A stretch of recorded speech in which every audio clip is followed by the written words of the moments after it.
This episode of LoyalTV, we answer the question of why is there a Putnam City school, but not a Putnam City? In 1901, which was a boom year for Oklahoma City in leading towards becoming the state capital, a man arrives in town, Israel M. Putnam. Ambitious, he's young, he has a law degree from the University of Georgia, this capitalist who wants to invest. Well, today we know about Putnam City. Here is the Putnam after whom Putnam City is named. Well, IM starts investing in town lots, just as the city really begins growing outside of its original footprint. And then the streetcar opens up new opportunities. And like others, he jumps way out into the country along the streetcar line and starts buying land. And he's making a lot of money as people are coming and the values are escalating. In 1905, he buys a huge parcel of land out in the country. What's he gonna do with that? Well, he realizes that one method of real estate development is to find an institution and bring it to your land. Well, here comes another opportunity. In 1910, the people of the state of Oklahoma said, we don't want the state capital in Guthrie, we want it in Oklahoma City. People vote for it, here comes the capital. The governor moves into the Huckins Hotel, no place for government to meet, so they put out feelers.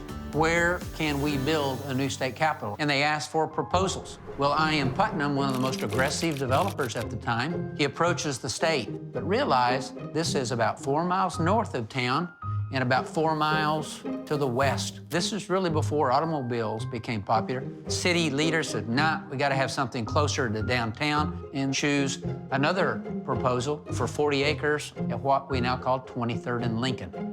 And so Putnam has this huge amount of land not being developed. And so what does he do? He says, well, we're going to create our own independent school district. And he builds those original buildings right there off of 39th Street, which would have been the streetcar line. And that begins the Putnam City School District. One reason Putnam City never grew as a shopping area or a community with everything you think of, with churches and all, is that the town of Bethany was already there. Fast forward to the 1960s.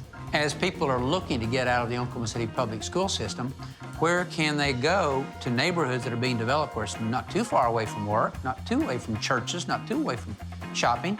They don't want to move to Norman or Edmond, maybe, but here's this independent school district, very high standards, right in the middle of the city, the old Putnam City.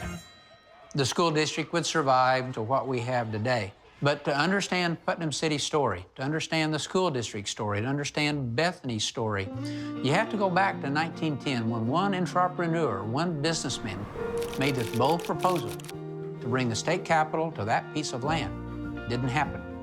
How did he deal with that challenge? Creates the school district, and the rest of that history is tied to that piece of land on the west side of Oklahoma City.